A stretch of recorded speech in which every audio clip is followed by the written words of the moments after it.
Hello, Al Pals. This is Big Al, and welcome to Big Al Presents the review of Stranger Things Season 3 that just dropped on Netflix on the 4th of July, which for me was just last week. Stranger Things Season 3 2019. It's the summer of 1985, and Hawkins, Indiana's new Starcourt Mall will soon become the new battleground for Eleven and her friends in the fight against the Mind Flayer, now back thanks to a new threat. The return of Stranger Things has been highly anticipated by fans since about 5.5 seconds after finishing season 2. Was it worth the wait? Yes. Is it perfect? No. We knew the Mind Flayer, the evil entity of the Upside Down, was alive after season 2 finale, but how could it return since Eleven closed the gate? That question is answered in the first few moments and will be the only true spoiler I give. It's the Russians. The villains of many films from the 80s are trying to open the Upside Down for reasons that are revealed later in the season.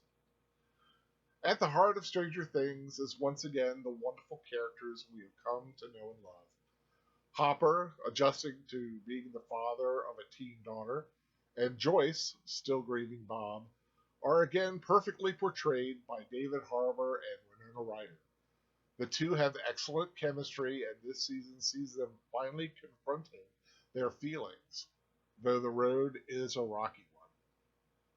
The rest of the returning cast, Finn Wolfhard, Millie Bobby Brown, Caleb McLaughlin, Noah Schnapp, Sadie Sink, Natalia Dyer, and Charlie Heaton, are like seeing old friends, but this season again has its standouts. Gaten Matarazzo, Dustin, and Joe Keery, Steve, deserve their own show. Pairing these two up last season was no fluke, and the addition of Maya Hawke as Robin, Steve's scoops away co-worker, and Priya Ferguson as Erica, Lucas's acerbic younger sister, to their crew was a highlight.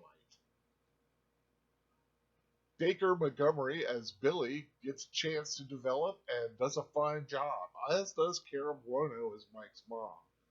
Other welcome newcomers to Hawkins are Carrie Elwes as the corrupt Mayor Klein, and Jake Busey as slimy reporter Bruce.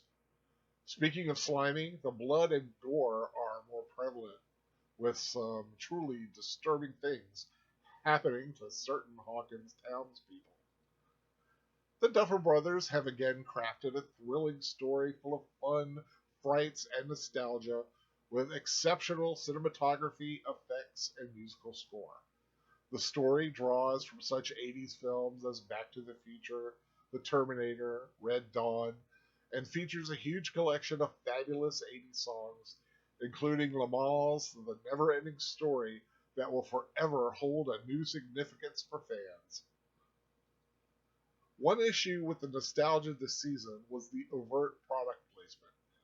Perfectly held cans highlighting new Coke, as well as an argument among the guys about if it was as good or not, and a lingering shot on a Burger King bag were as subtle as a sledgehammer.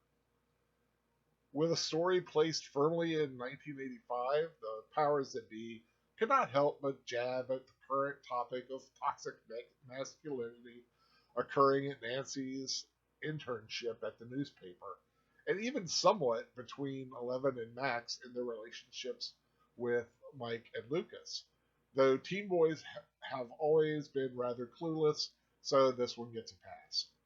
There is also the inclusion of one, perhaps two, LGBTQ characters, but it is mostly handled organically. Stranger Things Season 3 is another success for the franchise and will certainly be enjoyed by fans. One caveat, however, was the lack of some magic. As fans become more familiar with the series and its characters, expectations also increase. Perhaps overhype met over anticipation. But while this season is enjoyable, there is a sense that what should have been epic was merely really good. Still, season 4, and we better get one, is already on the must see list. Get it done, Netflix. We're waiting. Well, that is my official review as it will appear on Big Al's Revieworama. Just a few additional thoughts. Like I said, this season just seemed to not quite hit the heights that I wanted it to hit. To use the trusty old Spinal Tap reference, while season 1 and 2 kind of hit 11, uh, season 3 hit a 9, which is really good. But when compared to the two previous seasons, didn't didn't quite hit the same level that I was expecting. Of course, comparing it to anything else on television, it's one of the best shows on television, and this season really is no difference. Uh, the cast was phenomenal. Uh, the characters are so familiar at this point. It's like meeting up with old friends. Um, the highlight of this season, like last season, was the pairing of Gaten Matarazzo and Joe Keery, uh, Dustin and Steve, who again just have this wonderful um, relationship with each other on screen. And now they've added uh, Maya Hawke, who plays Robin, of course, Steve's Steve's coworker, and really their section of the story was really the one I found the most enjoyable and the one I felt myself most invested in because I just have really come to like those characters. Uh, I am looking forward to season 4 already.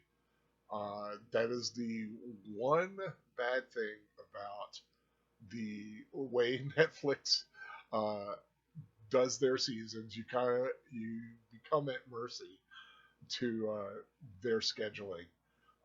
They're not as reliable, and yes, when you binge a show within a day or two, uh, with this one being only 8 episodes, I'm sure most people were done before lunch on the 4th of July.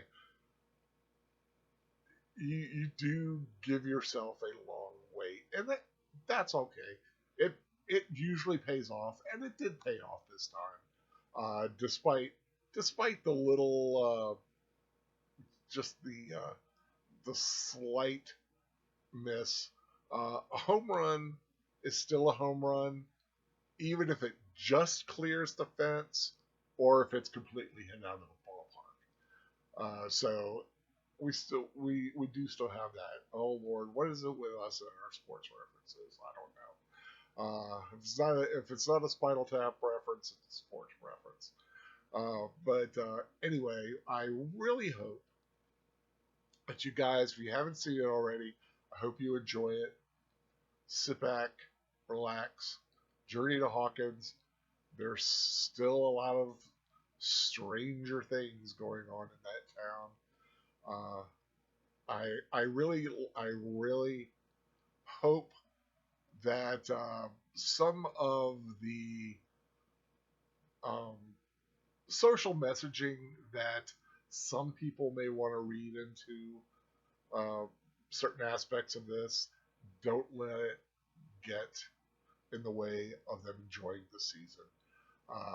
Unfortunately, we live in a time where we all seem to be ultra sensitive to to the way certain storylines or characters are written or portrayed. Uh, just sit back, just relax. I've been around a long time, and trust me, I was seeing the same kind of stuff back in the '80s where this is set. So we have a lot that we can enjoy. So just enjoy, and I'll see you next time. And until then, take care.